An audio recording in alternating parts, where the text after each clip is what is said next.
Quiero compartir un mensaje que he titulado Alabanza de Medianoche. Diga conmigo, Dios es bueno. Todo el tiempo, Dios es bueno.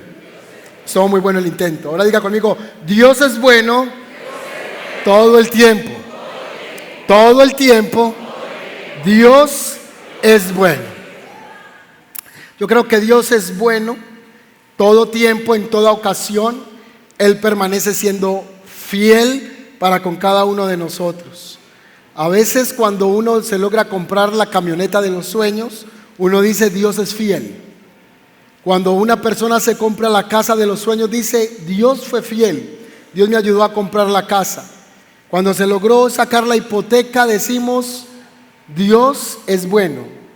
¿Ha conversado usted con personas que dicen, ay, mira, el Señor fue tan fiel que permitió que me saliera esto o aquello? Y tratamos de hacer un calificativo con Dios como que Dios es bueno y fiel por temporadas. Pero lo que nunca se nos puede olvidar es que en cualquiera sea el contexto, Dios siempre sigue siendo Dios y Él sigue siendo un Dios fiel. Así que si a usted le sale la hipoteca de la casa, no diga que Dios fue fiel por eso, porque aunque no le salga la hipoteca, y aunque usted no haya podido comprar el carro que quiera, y aunque usted no tenga hoy los zapatos que quiera tener, eso no significa que Dios no es fiel, porque Dios es fiel y es bueno todo el tiempo. Esta palabra inicia en Hechos capítulo 16. Quiero que vaya conmigo en su Biblia digital o Biblia física. Hechos capítulo 16, versículo 6. El contexto de este pasaje comienza con un viaje que se conoce como el segundo viaje misionero de San Pablo. En el primer viaje hubo una discusión porque un joven que se llevaron en este primer viaje, que se llamaba Juan Marcos, fue una persona que se les devolvió en medio del primer transcurso misionero. Así que Pablo quedó un tanto desagusto con este muchacho, y en el segundo viaje él tiene una fuerte pelea, dice la Biblia, con Bernabé.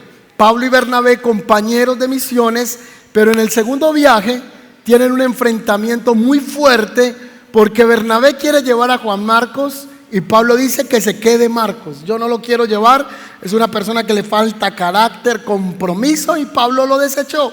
Y él prefirió viajar con un muchacho que se llamaba Silas. Así que Pablo se fue con Silas para un viaje, para un lugar, mientras que Bernabé se fue con Juan Marcos hacia otra zona.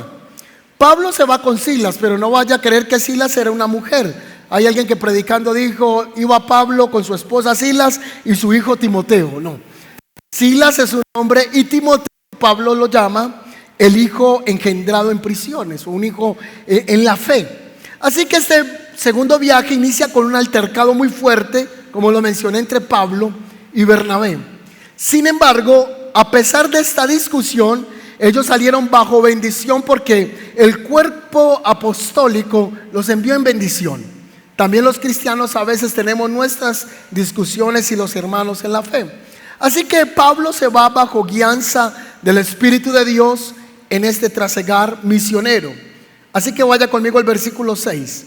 Y luego Pablo y Silas viajaron por la región de Frigia y Galacia, porque el Espíritu Santo les había impedido que predicaran la palabra en la provincia de Asia en ese tiempo.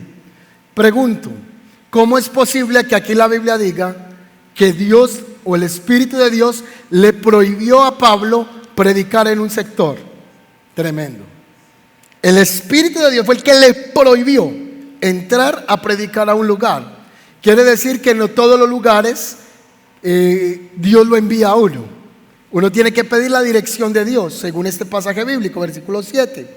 Luego, al llegar a los límites con Misia, se dirigieron al norte hacia la provincia de Bitinia, pero luego, otra vez, el Espíritu de Jesús no les permitió ir allí. Así que siguieron su viaje por Misia hasta el puerto de Troas. Esa noche Pablo tuvo una visión. Puesto de pie un hombre de Macedonia, al norte de Grecia, le rogaba: ven aquí a Macedonia y ayúdanos. Entonces decidimos salir de inmediato hacia Macedonia, después de haber llegado a la conclusión de que Dios nos había llamado a predicar la buena noticia allí. Así que Pablo, en su viaje misionero, tiene unas prohibiciones de parte del Espíritu de Dios de no ir a unos sectores.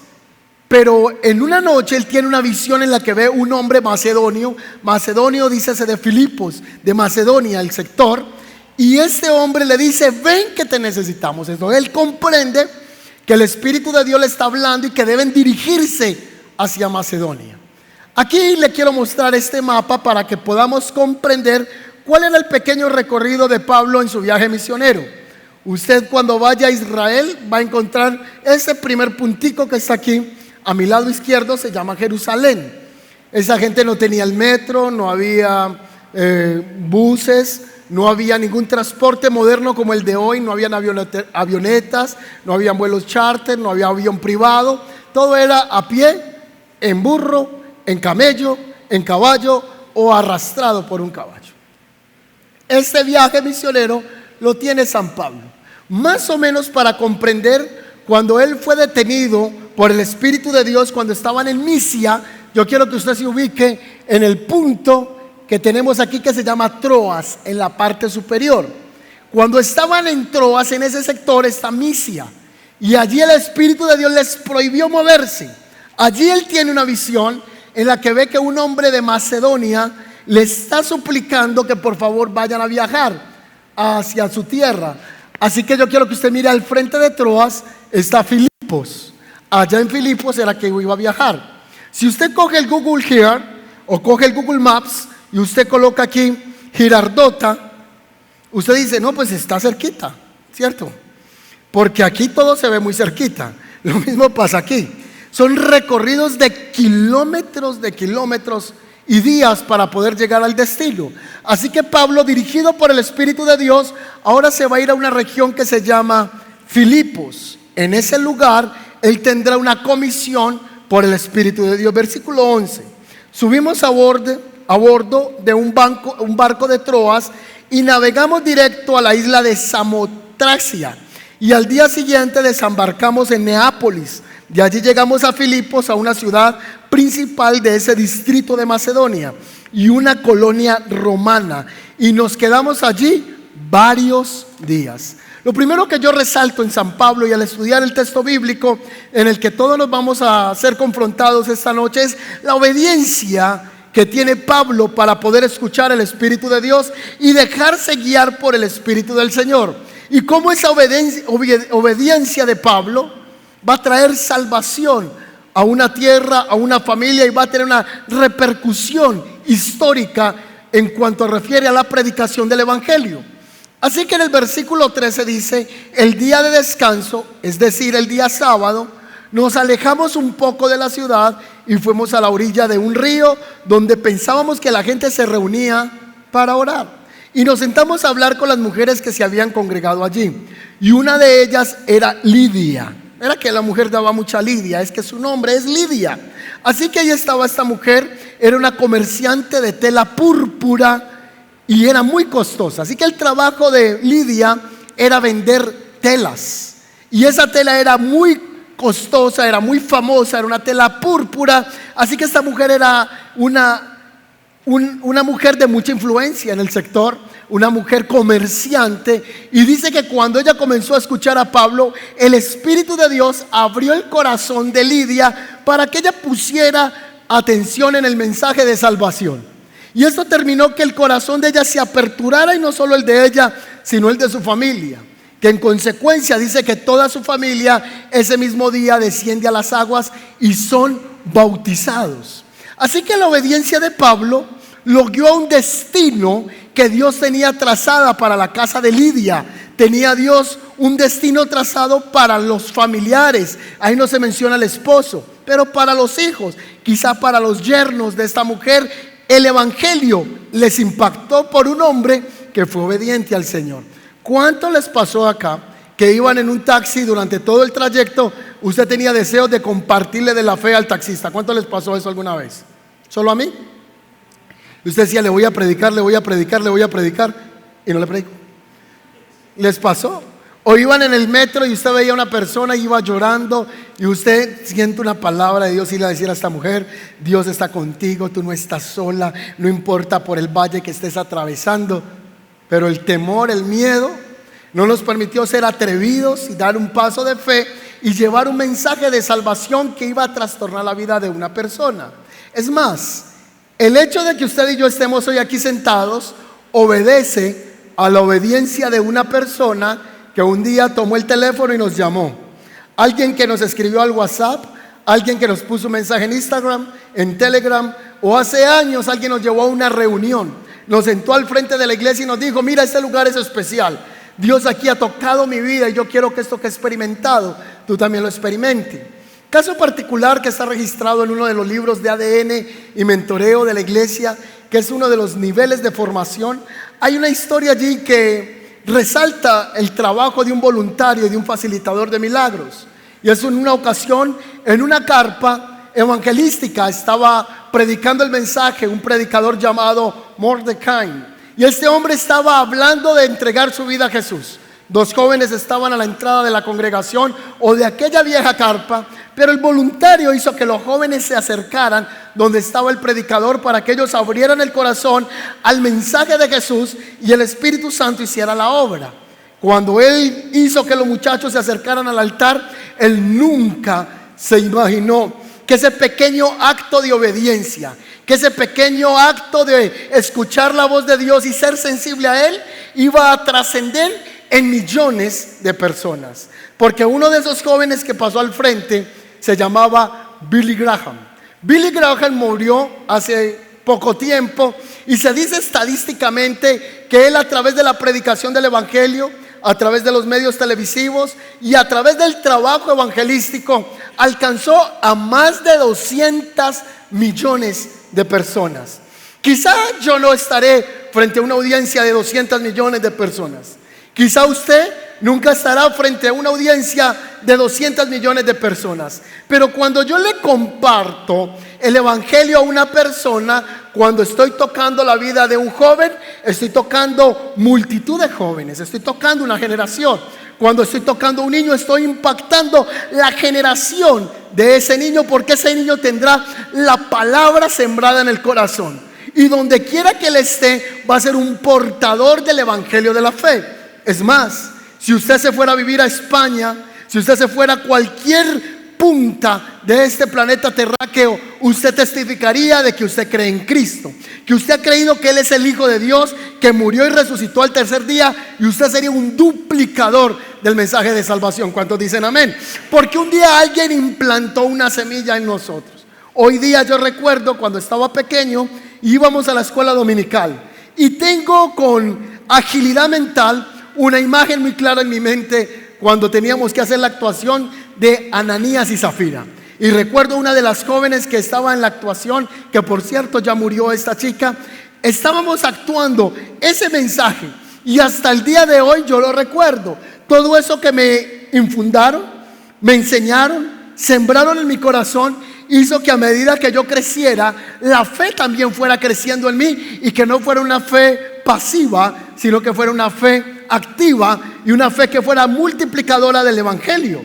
Hoy día estamos cumpliendo alrededor de casi 8 años de haber fundado la iglesia El Camino, y empezamos predicando en un restaurante en la 9, en el Poblado, donde escasamente nos reuníamos 9, 7 personas a orar. Pero al comenzar a predicar el evangelio y ser obediente a Dios, después de esos 8 años, no hemos tocado el evangelio a 100 personas ni a 200. Cientos de personas han sido restauradas y han escuchado el evangelio de la fe. De hecho, en este momento, en cualquier punto de Colombia y fuera de Colombia, nos están escuchando por el evangelio que hemos querido llevar en obediencia. Cuando yo soy obediente a lo que Dios me dice, tú no te imaginas las generaciones que estás impactando. Aun cuando estés en un hospital frío, estás en una cárcel donde nadie te ve, si estás en un colegio, en la universidad, o sencillamente en un viaje de Uber, de Didi o en un taxi. Cuando tú siembras la palabra de Dios en la vida de una persona, esa palabra va a dar fruto efectivo en el tiempo de Dios y estaremos tocando, transformando la vida de personas por ser obedientes al Señor. Yo hoy predico porque alguien me predicó. Hoy usted está aquí en este lugar porque alguien te invitó. Hace 20 años alguien te conoció y te predicó del Evangelio. Hace 10 años alguien te llevó a un grupo de oración. Hace 30 años viste un mensaje por internet. No había internet todo esto, todavía creo yo. Viste un mensaje en la televisión. Y hoy estamos aquí por la obediencia de alguien más. Así que Pablo en esa obediencia trajo salvación a Lidia y a la casa de Lidia. Una pregunta: ¿qué pasó con Lidia? ¿Qué pasó con la casa de Lidia? ¿Qué pasó con la población en la que estaba Lidia? ¿Qué pasó con el vecindario, con el barrio? Seguramente fue transformado por el poder del Evangelio. Porque aunque Pablo y Silas ya no estaban en ese lugar, la palabra quedó sembrada. El mensaje quedó implantado y seguramente esa obediencia de Pablo iba a traer una salvación trascendental a las generaciones. Cuando Dios ponga una carga en tu corazón por predicarle a alguien, no lo detengas. Si Dios te dice, ve y predícale a tu mejor amiga. ¿Cómo se llama tu mejor amiga? Ya lo pensaste. ¿Cómo se llama tu mejor amigo? Lo acabas de pensar. Esa persona necesita escuchar el mensaje de salvación. Esa persona necesita escuchar que Dios murió en la cruz del Calvario por él. Pero lo que tú no imaginas es que al compartirle el Evangelio a esa persona, ¿cómo va a ser de trascendente en los años por tú haberlo acercado a la cruz? Por haber hecho que esa persona conociera del Señor y finalmente, pues el Espíritu Santo es el que hace la obra. Así que allí está Pablo en obediencia al Espíritu de Dios. Versículo 16, cierto día. ¿Qué significa cierto día? Cualquier día, lo mismo. O sea, la pregunta aquí: ¿cuántos días llevaba Pablo allá? ¿Cuántos días llevaba Pablo en ese lugar? Aquí no nos explica eso, nos dice un día, cierto día, porque ese es el trabajo de los misioneros. Sabe cuándo empieza, pero no sabe cuándo termina. Así que fue enviado a esta tierra y llegó él a la casa de Lidia, predicó y dijo, bueno, Señor, ¿y qué sigue? Y el Señor le dijo, siga predicando. Cierto día, cuando íbamos al lugar de la oración, una costumbre apostólica, la vemos acá, al lugar de la oración nos encontramos con una joven esclava que tenía un espíritu, que era ese espíritu que ella tenía, le permitía adivinar el futuro. Así que Pablo escuchaba a esta mujer expresar una verdad. Y la verdad es, ahí vienen los hombres de Dios. ¿Es verdad o no es verdad? Sí. Y les vienen a anunciar el evangelio de la salvación. ¿Es verdad o no es verdad? Sí.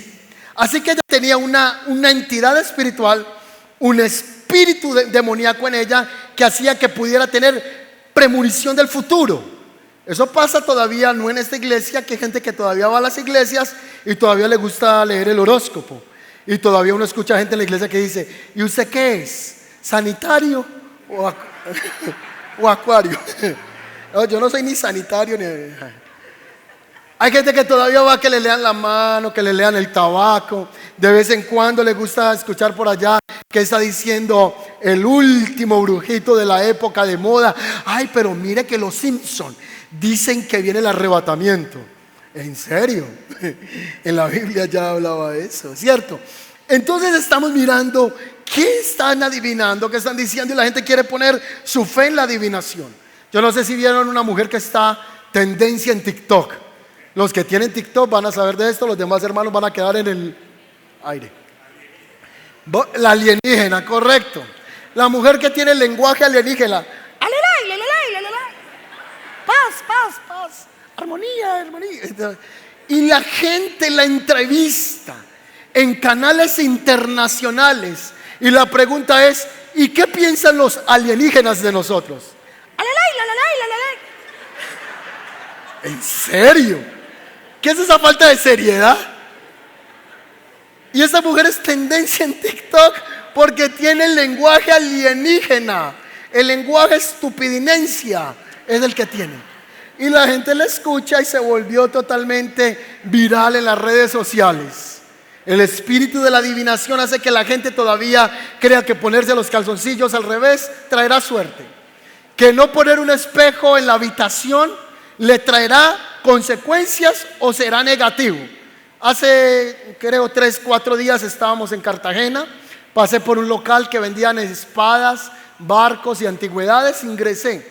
Cuando entro al lugar me atiende el dueño y me dice: esta espada es de Excalibur, esta otra espada fue la de Simón Bolívar, todas eran así, las más privilegiadas. Luego me decía: tienes que tener en cuenta que un espejo no puede estar en tu habitación cuando duermas, porque los espejos absorben la energía. Cuando una persona negativa llega a tu casa, el espejo absorbe la energía, y si tú duermes frente al espejo, entonces toda esa mala energía de mala suerte, de envidia, te va a empezar a irradiar toda la noche. Tampoco puedes permitir que un espejo se quiebre en tu casa, y si se quiebre tienes que sacarlo rápidamente. Entonces todavía hay ese tipo de pensamientos. Pablo está en una ciudad donde hay una mujer que está haciendo rico a unos hombres, y esos hombres están explotando el demonio que hay en la vida de una mujer, que se llama la adivinación. Yo creo que los que estamos aquí no vamos con la adivinación ni con la brujería. Ay, pero es que pastor, mire, es que uno entra ahí, coloca la fecha, la edad y le dice todo. En internet sale: ¿quieres saber el día de tu muerte? Y ya está el cristiano ahí. ¿Lo hago o no lo hago? 18 de febrero pone la fecha. Tu muerte será en 20 días. Porque todavía le ponemos la fe a todos esos espíritus de adivinación. Nada más vaya aquí al Parque Berrío y usted va a encontrar oficinas con un título que dice parapsicólogo. Y cuando usted entra al lugar le dicen: Natalia, bienvenida. Usted anoche estaba triste, le voy a hacer el trabajo, pero antes de hacerle el trabajo le voy a dar garantía del trabajo. Le vale 3 millones de pesos, pero va a pagar después de ver resultados. Así que le hacen el trabajo y vaya usted que le quede debiendo los 3 millones a un brujo. Yo no he visto a alguien que quede endeudado con un brujo. Es más, la gente es más fiel en pagarle a un brujo que en pagarle al Señor lo que le deben de pagar. Es más fácil endeudarse con Dios que deberle al hechicero. Así, no, qué miedo. Tengo que pagarle esa plata a ese brujo, porque o si no se me devuelve la contra a mí. Todavía hay personas que acuden a eso. Pero la Biblia dice en Deuteronomio 18, 10 al 12 que es abominación para con Jehová tu Dios cualquiera que hace pasar su hijo o su hija por el fuego, o aquel que practica adivinación, agorería o sortilegio. Dice que esto trae abominación de Dios sobre la tierra, que Dios lo desecha de las naciones aquellos que la practican. ¿Será entonces que hay entre las prácticas de los babalaos? ¿Será que hay entre las prácticas del santerismo? ¿Será que hay entre las prácticas de báñese con la ruda que le va a traer mejor suerte? ¿Será que ahí entra ese amor que le ponemos a la herradura detrás de la puerta de la casa, a esa penca de sábila colgando en la mitad de la sala de la casa, a los 4 limones? Vaya cuántas cosas hemos practicado nosotros. Y esta mujer tenía un demonio que hacía que le adivinara la suerte a las personas. Hace 15 años atrás, o un poco más, creo que 20, me encontré un hombre en el municipio de Bello, en el parque, y le estaba adivinando el futuro a todas las personas. Y yo iba pasando y me dijo: joven, míreme que yo adivino el futuro. Y me dijo: usted últimamente anda como atontado, me dijo. Y me dio una piedra, porque me dijo, fue una palabra. Entonces yo le digo: ahora míreme usted que yo también leo el futuro. Y él se queda mirando y me dijo: usted tiene un pasado sin Cristo, un presente sin Cristo y un futuro en el infierno si no se arrepiente. Y comenzó a gritar. Nosotros no podemos acudir a esos demonios. Ahora dice la Escritura que eso sucedía día tras día. ¿Cuántos días estuvo pasando Pablo por el lugar? No sabemos. ¿Un mes? No sabemos. ¿Una semana? 3 días, no, día tras día. Esta mujer que veía a los hombres de Dios decía: ahí vienen los hombres que les van a anunciar el mensaje de la salvación. Pero dice que Pablo, hastiado de esta situación, se volteó y reprendió la entidad espiritual que estaba en la mujer y le dijo: espíritu inmundo, fuera. ¡Pah! Y la mujer cayó al suelo. La mujer fue libre. Fue un día de bendición para esta mujer, porque fue libre de la esclavitud a la que le tenían sometidos sus amos. Pero fue un día de fracaso y de pérdida para aquellos que la estaban explotando a ella. Sigue diciendo el versículo bíblico que entonces ellos los tomaron y los arrastraron. ¿A quién? A Pablo y a Silas, y los llevaron a las autoridades. Y dijeron: estos hombres están enseñando prácticas que no son de nosotros los romanos. Claro, se les acabó el negocio.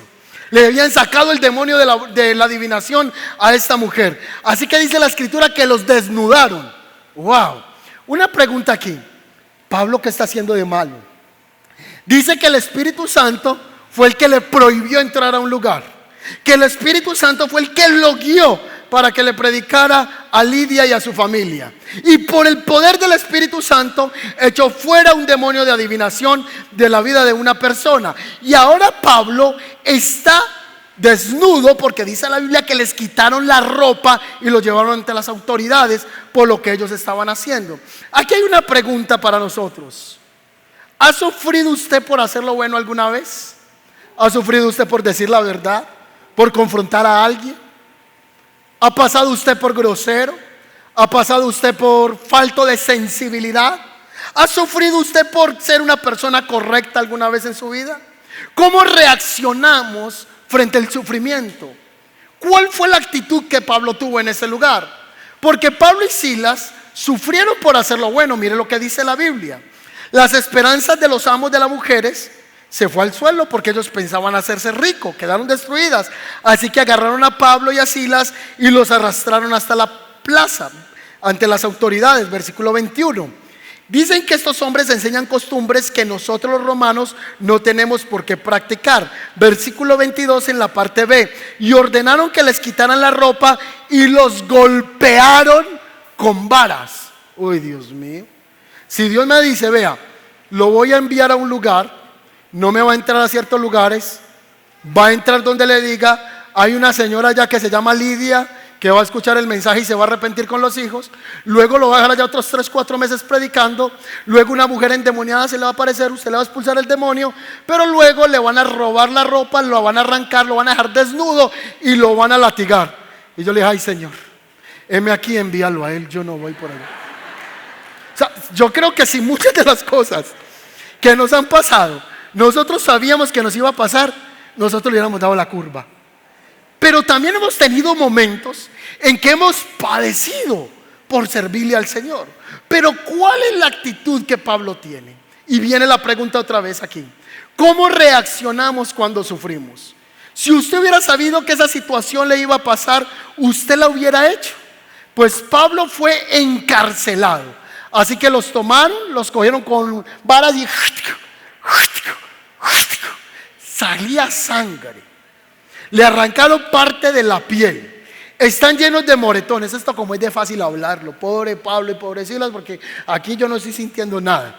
Estoy describiendo lo que le pasa a Pablo y a Silas. Así que ellos en ese momento comenzaron a ser llevados, dice la escritura, a la cárcel. Y uno dice, pero este tipo, ¿qué hizo de malo? Y ahí está Pablo caminando los pasillos de la cárcel. Y dice la escritura que la orden era que lo metieran en el lugar más profundo, en el cepo. Le amarraran también los pies. Por favor, ayúdeme con esto. ¿Qué actitud hay en Pablo? ¿Qué pensamiento hay en uno cuando uno dice, hey Señor, yo soy el predicador del camino, ¿por qué permites que me pase algo malo? Señor, ¿por qué permites que me roben el celular? Lo tenía acá y se me lo robaron. Señor, si yo te sirvo, ¿por qué dejé la moto afuera y tú no enviaste tus ángeles? ¿Qué estaba haciendo el ángel de Jehová acampando alrededor mío? Se quedó dormido. Señor, regaña a esos ángeles que están muy lentos. Es que ya yo no sé si es verdad lo que tú hablas, no sé si es verdad lo que se predica en la iglesia. ¿Qué actitud tenemos cuando nos pasan cosas que nosotros no esperamos? Cuando compramos el carro decimos, Dios es fiel. Cuando nos regalan el reloj que queríamos, ay, mire Dios cómo es de bueno, Dios es fiel. Y cuando nos roban el carro podemos decir, Dios es fiel. Cuando vienen situaciones a nuestras vidas de cárcel que nosotros no queremos experimentar, ¿será que podemos decir, Dios sigue siendo Dios? ¿O Dios cambió? ¿O Dios mutó? ¿O es que Dios un día es fiel y otro día es infiel? Así que ahí está Pablo. Yo no sé qué va pensando Pablo, yo no sé qué va meditando. Por favor, ayúdeme. Llegó a una celda, no hay energía, no ha nacido Thomas Edison, no se ha creado la bombilla. En ese lugar profundo hay oscuridad. Los presos en ese lugar no tienen un lugar dónde hacer sus necesidades fisiológicas y que puedan alar del candado o alar de la llave para que eso se vaya por una tubería llamada Empresas Públicas de Medellín. No, ese lugar está lleno de estiércol, está lleno de moscas. Ellos orinan ahí, ellos hacen popó ahí. Ni siquiera Pablo podía decir: sí, ya vengo, voy a poposear en la esquina. No podía hacerlo, porque dice que estaba atado al cepo junto a su compañero. Así que los dos estaban ahí. Ay, hermano, me va a disculpar. Ese pescado en la casa de Lidia me cayó mal. Uf, Silas. Uy, Silas. Te dieron tanta vara que te está saliendo por la piel el olor. Ahí estaban. ¿Cómo reacciona uno? Y es una pregunta que yo me hago. ¿Cómo reacciona uno cuando las cosas no van bien? Y esa frasecita que tenemos los cristianos: ay, pastor, compré casa, Dios es fiel. ¿Y si no la compraste todavía? ¿Y si la hipoteca no salió? ¿Y si el préstamo que usted estaba buscando en el banco que no saliera, no salió? Entonces ya Dios no es fiel. Entonces ahí está Pablo, está poposeado, está orinado. Silas, su amigo, está en el lugar. En ese momento, no sé, se machucó con un candado y tenía la mano sucia. Desagradable el lugar. Es un lugar caótico. Es un lugar feo. La única manera que no se me duerman entonces. No es agradable, no es agradable. Nos reímos. Pero la pregunta hoy es: ¿estás atravesando un lugar de cárcel?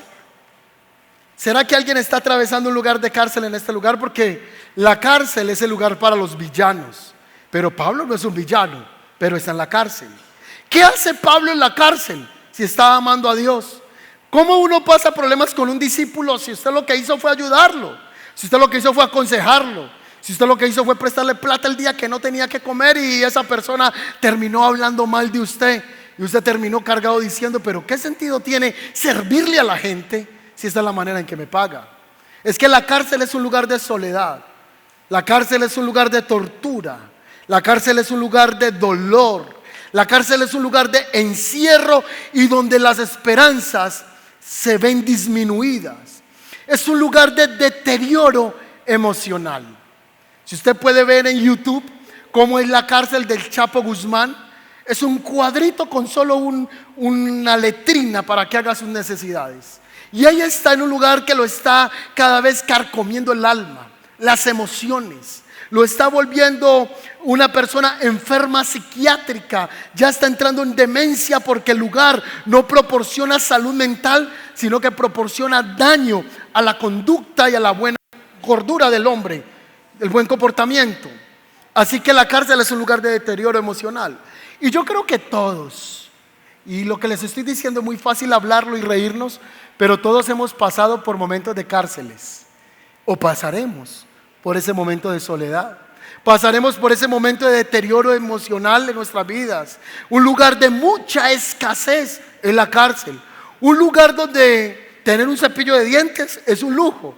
Tener un jabón, aunque sea de uno, es la última moda. Tener un papel doble hoja, eso es de ricos, porque en la cárcel se escasea de las necesidades básicas. Eso pasa cuando uno está pasando por una cárcel espiritual. En ese lugar uno se está consumiendo. Es un lugar del olvido. Ese es el lugar cuando usted, como que yo me morí para la gente, nadie me llama. El único que me llama es Bancolombia y Tigo, y ya sabía que iba a cobrarme la factura, pero es el lugar del olvido. Es ese día cuando usted coge el teléfono y dice: ve, mi mejor amigo quitó la foto del perfil. Y alguien que está al lado suyo le dice: no cambió la foto del perfil, es que lo bloqueó.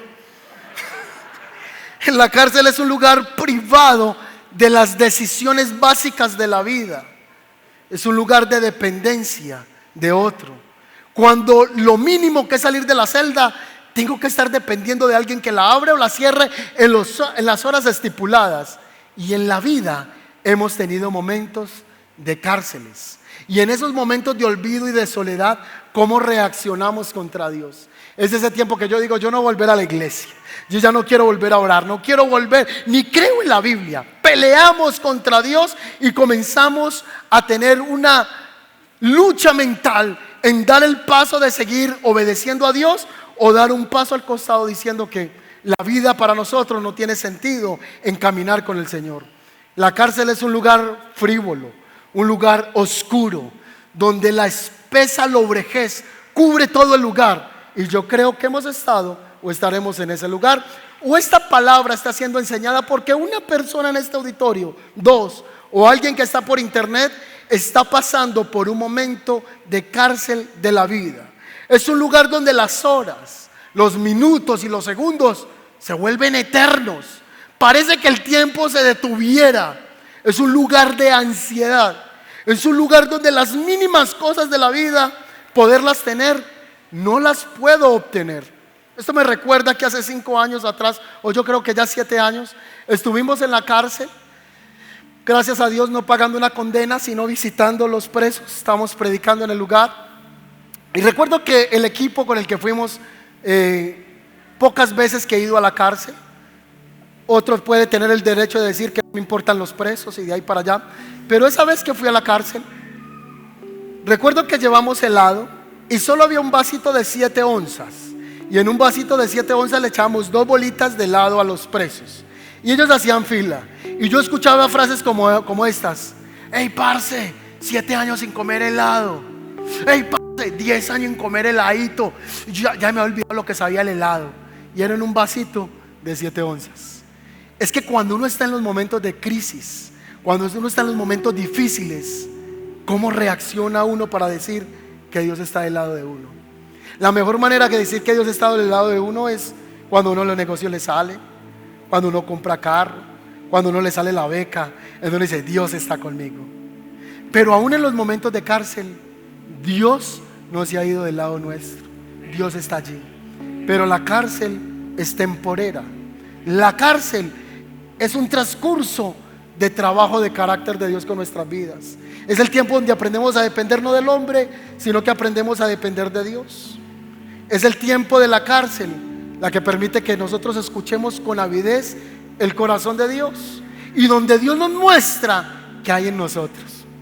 Porque ese era el momento de la crisis donde yo bendigo a Dios o maldigo a Dios.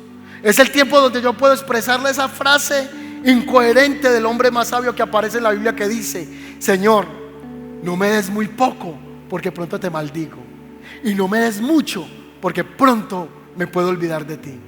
Ese no es un texto para aplicar. Eso es un hombre que tiene problemas de carácter, porque sabe que si tiene mucho dinero jamás volverá a buscar a Dios. Es un hombre con problemas de carácter porque sabe que el día que no tiene para pagar la renta va a maldecir a Dios, porque Dios no bendice su vida. ¿Cómo actuamos y cómo bendecimos a Dios en los momentos difíciles? ¿Cómo levanto una alabanza cuando no hay fuerzas? ¿Cómo levanto una adoración cuando las esperanzas están destruidas? ¿Cómo adoro a Dios cuando el panorama es oscuro? ¿Cómo bendigo a Dios cuando llego al hospital y el dictamen médico no es el que esperaba? ¿Cómo bendigo a Dios si me llegó una boleta diciéndome que en un mes me van a embargar la casa?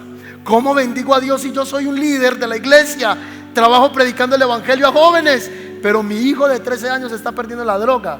¿Cómo bendigo a Dios si yo estoy casado, ayudo a familias a restaurarse, pero tengo un problema interno con mi esposa que no he podido solucionar? Esos momentos de crisis, ¿cómo levanta uno la adoración al Señor? Así que yo encuentro en Pablo algo poderoso, y es la reacción de Pablo y de Silas en el momento de la crisis, meramente para que aprendamos de ellos en este día.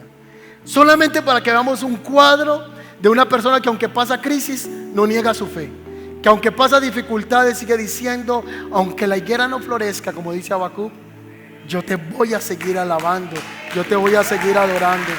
Amén. Así que ellos estaban en la parte más interna. Versículo 25, alrededor de la medianoche. La medianoche, 12 de la noche, 12 y 5, 12 y 10, un promedio, 12 y media. A cálculo, el escritor dice: a la medianoche, en medio de la noche, de la oscuridad, mientras los presos dormían, mientras otros daban vueltas en la celda sin poder conciliar el sueño, mientras otros tienen demencia mental porque llevan años encerrados, son categorizados como enfermos mentales, como locos. Se escuchan a otros roncar, pero en medio de esa celda se comenzó a escuchar un canto de Pablo y de Silas, Y dice la Biblia, y Pablo y Silas estaban orando y cantando himnos a Dios, y los demás prisioneros solamente escuchaban. Pablo no era un cantante profesional. Pablo no había ido a la escuela de música.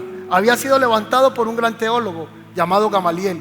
Era experto en las leyes, era experto en la ley, pero de canto no sé cuánto sabía.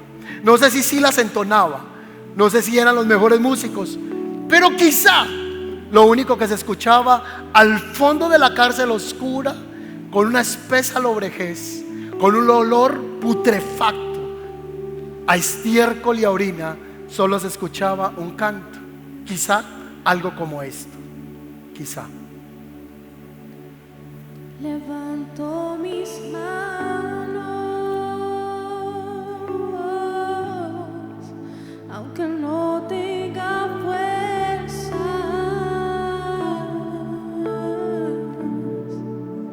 Levanto mis manos, aunque tenga mil problemas. Cuando levanto mis manos, comienzo a sentir una unción que me hace cantar. Cuando levanto mis manos, comienzo a sentir el fuego.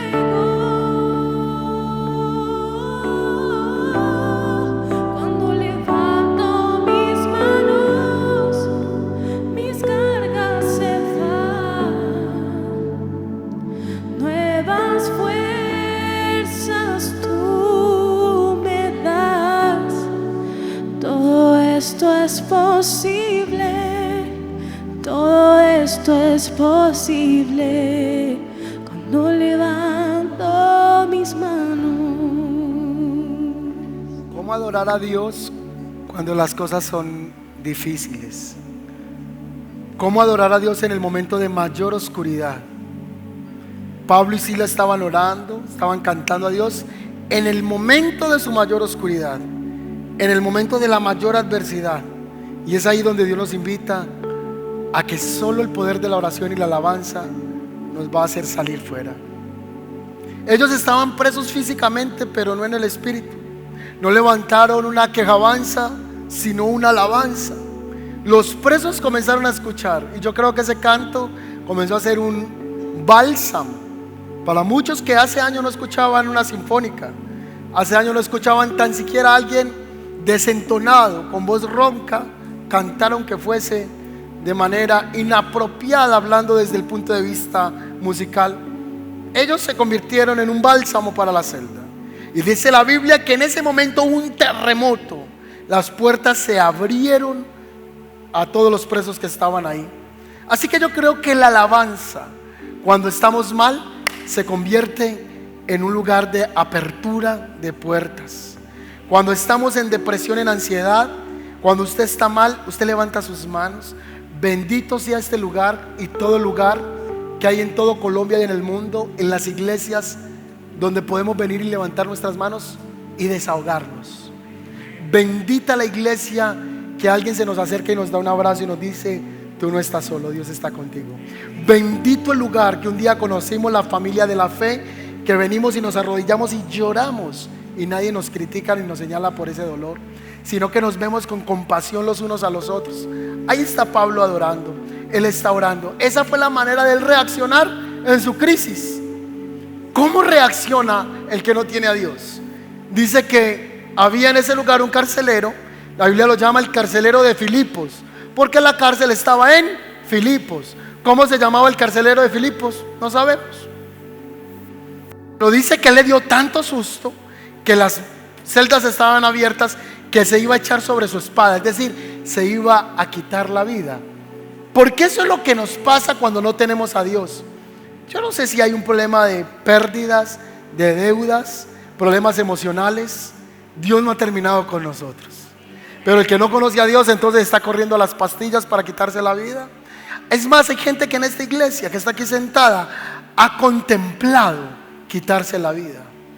Hay gente que está aquí que intentó ya contra su propia vida. Hay personas que han tratado de afectar la existencia en esta tierra, que mientras alguien está en un hospital en este momento con un respirador artificial, creyendo por un milagro de volver a respirar, alguien con sus pulmones en perfecto estado está devalorando la vida.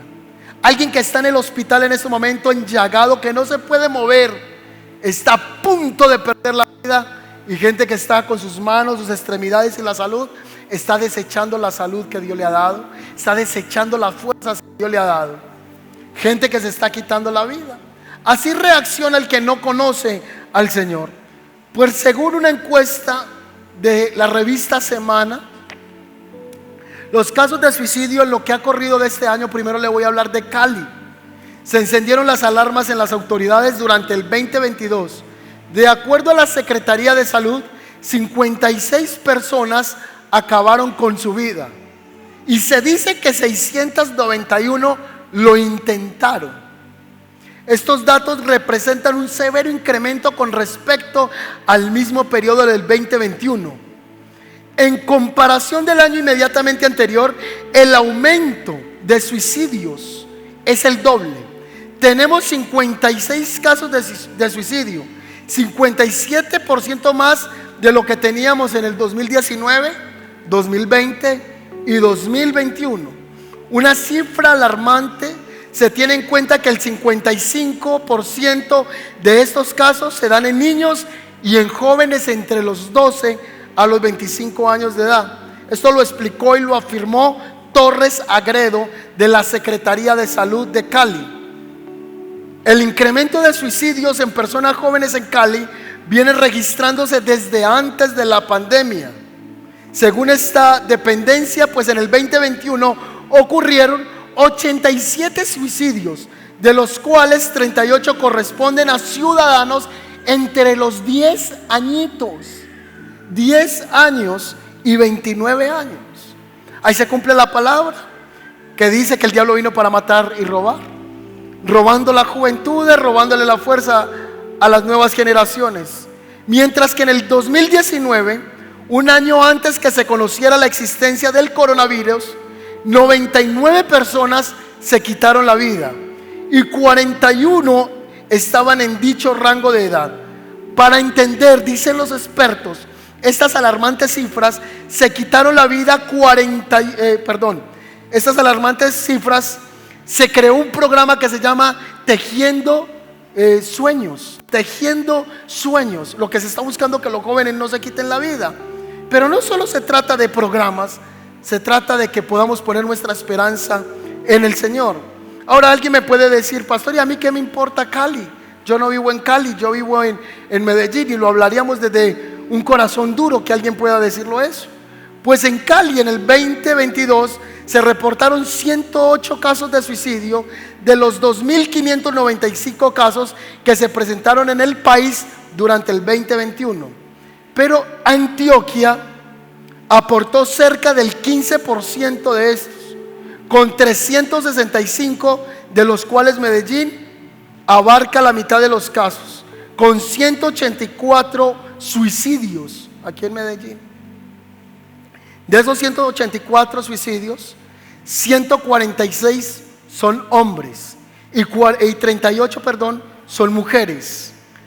Ahora se dice que, según el estudio, son malos hombres que se quitan la vida. Y estos casos de cómo se quitan la vida está relacionado con la crisis que están enfrentando y el estado mental, emocional que se encuentra la persona cuando escoge morir de manera violenta. Han escuchado que se le tiran al metro, personas que toman pastillas, que se cortan las manos para quitarse la vida. Ahora, la Personería de Medellín informó que los eventos desencadenantes más predominantes en los hombres son los problemas familiares, porque hay 758 registros con problemas de pareja, 653 con problemas económicos, con 228 para el 2021. O sea, el año pasado se presentaron estos casos, porque la crisis económica hace que la gente quiera quitarse la vida. Un matrimonio que venía gozando de amor en su matrimonio, llegó la crisis. Ella se enamoró de alguien más y él terminó destruido y solo ve salida al suicidio. O al contrario, los problemas emocionales corren las personas a que se quiten la vida, o porque alguien se quedó sin empleo, o porque montó un negocio de empanadas y el negocio no funciona ahí y cree que está maldito, cree que no va a salir adelante. Entonces las opciones son el suicidio.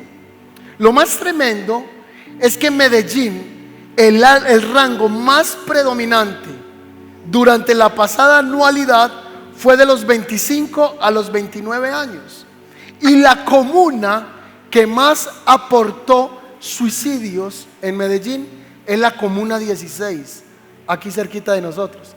Belén registra los índices más altos de suicidio en Medellín.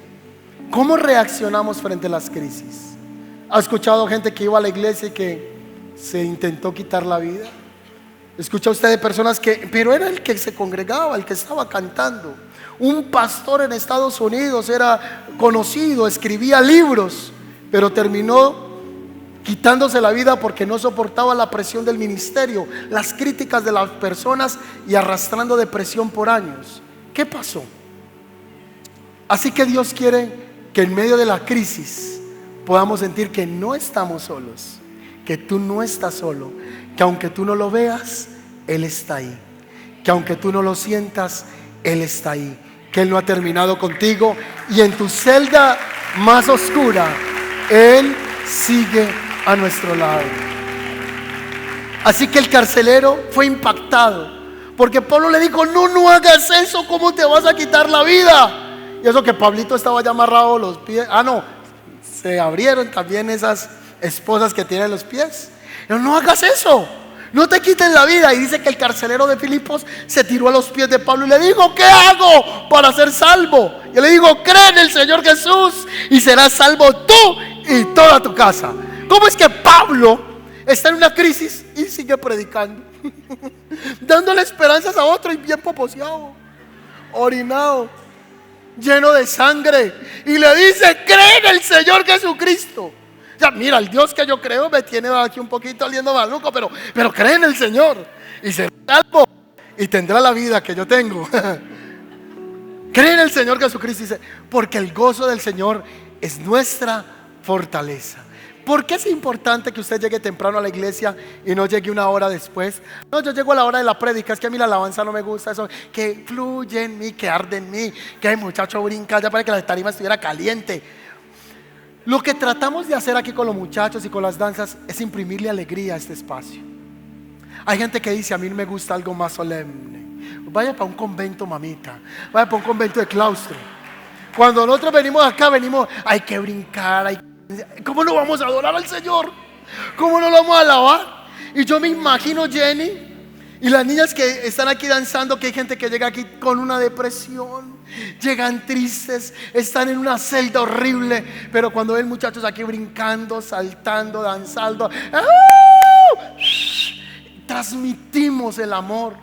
En el mundo le llaman las buenas vibras, las buena energía, el aura que te rodea, las vibraciones, porque tu frecuencia está transmitiendo buena energía. Entonces nosotros aquí lo que estamos es transmitiendo la energía del poder del Espíritu Santo, la energía que viene de Dios, el poder inigualable del Señor. Cuando venimos aquí a danzar, ¿cómo no vamos a brincar? ¿Cómo no vamos a gritar? Yo me lo imagino a usted en el mundo, en una cantina. Venimos a la iglesia y parecemos amargados, parecemos chupando limón. Pero cuando usted iba a una discoteca, ¿cómo era la bulla? ¿Cómo eran los gritos? Es más, uno ve que la gente se entona las canciones así de vallenato a todo pecho, y uno dice: yo lo quisiera ver cantando así en la iglesia. La quisiera ver cantando así en la iglesia, con ese mismo furor que tiene cuando venimos a Dios aquí a este lugar. Llegue temprano, porque en esos momentos usted levanta las manos, Las lágrimas salen por sus ojos. Usted se está desintoxicando de todas esas cargas emocionales que usted tiene, y se cumple en usted lo que dice la palabra del Señor: vengan a mí los que están cargados y cansados, y yo les daré ¿qué? Usted descansa en esa adoración, y usted escucha por allá a mi esposa cantando como un ángel. Luego entra un querubín por allá también entonando. Sofía está adorando. La otra niña, Daniela, llega Jason y se sube con el saxofón y ve. Y el Señor está trabajando en su corazón. El Señor está abriendo las puertas de su cárcel. Y mientras yo estoy predicando esta palabra, puertas de cárceles espirituales están siendo abiertas. Están siendo abiertas. Están siendo abiertas. Y en la mañana, ya era, no sé si eran las 2, 3 de la mañana. Entonces este carcelero le dije: ¿qué debo de hacer? No, mi hijo se va de bautizada. Y lo bautizaron a eso a las 3 de las 4 de la mañana, a él y a toda la familia. ¿Qué quiere decir eso? Que él se fue y se trajo la mujer, se trajo los hijos y les dijo: todos para el agua. Creo en el Señor Jesucristo, en el nombre del Padre, del Hijo, recibió a Cristo. Y el carcelero mandó a traer el botiquín, y dice la Biblia que le comenzó a curar las heridas a Pablo y a Silas. Mire aquí la conclusión del mensaje entonces. La cárcel era parte del plan. Wow. O sea, la cárcel hacía parte del plan. Dios le prohibió que fuera a Asia, que se fuera ¿para dónde? Para Macedonia, que llegara a Filipos, que allá iba a predicarle a una mujer Lidia, que se encontró una endemoniada, que le iba a hacer que llegara a la cárcel para que un carcelero conociera de Cristo. Entonces, la cárcel hace parte del plan. Es decir, los momentos difíciles no es el diablo que está contigo ensañado. Es que Dios permite los momentos difíciles porque donde aprendemos a depender de Él. Y cuando estamos bendecidos, usted ya sabe lo que es pasar por la cárcel y estar poposeado y orinado. Entonces usted ya sabe tener un corazón compasivo con otro. Usted ya sabe que, yo sé lo que es estar ahí, tome, yo lo ayudo. Yo sé lo que es haber tenido una deuda, tome este millón, tome estos 3 millones, tome estos 5. No, yo sé lo que es no tener alimento. Por favor, kilo de amor, ¿cuánto hay en la iglesia? ¿Qué fondo hay? Hay que ayudarle a esta persona con comida, mandémosle comida a la casa. Porque ya hemos pasado por necesidades, hemos pasado por momentos difíciles. Y la cárcel nos hace tener un corazón sumiso a Dios. Nos hace recordar que también pasamos por el desierto, que la arena también se nos metía entre las chanclas, que se nos hizo recordar que aunque estábamos en el momento de la dificultad, no vimos que la misericordia de Dios faltara, que el maná nos sustentaba, pero que queríamos algo más. Y es en estos momentos donde usted puede decir: yo puedo saber que la cárcel era parte del plan. La cárcel fue parte del plan con José. Los leones fueron parte del plan con Daniel. El horno fue parte del plan de Dios con Sadrach, Mesach y Abednego. Si no, todo Babilonia no se hubiera rendido al Dios del cielo. Porque entonces el rey salió diciendo: ahora ordeno que en todo Babilonia y en toda la extensión de mi dominio se adore al Dios de Sadrach, Mesach y Abednego. Lo que te quiero decir es que la cárcel que has vivido, los momentos de pérdida que has vivido, hace parte del plan glorioso de Dios, porque Dios te va a permitir salir de esa cárcel con las manos arriba, con la frente arriba, y podemos nosotros decir: alabanza de medianoche. Ese fue el propósito por el cual Dios lo llevó a Macedonia. Era parte del plan.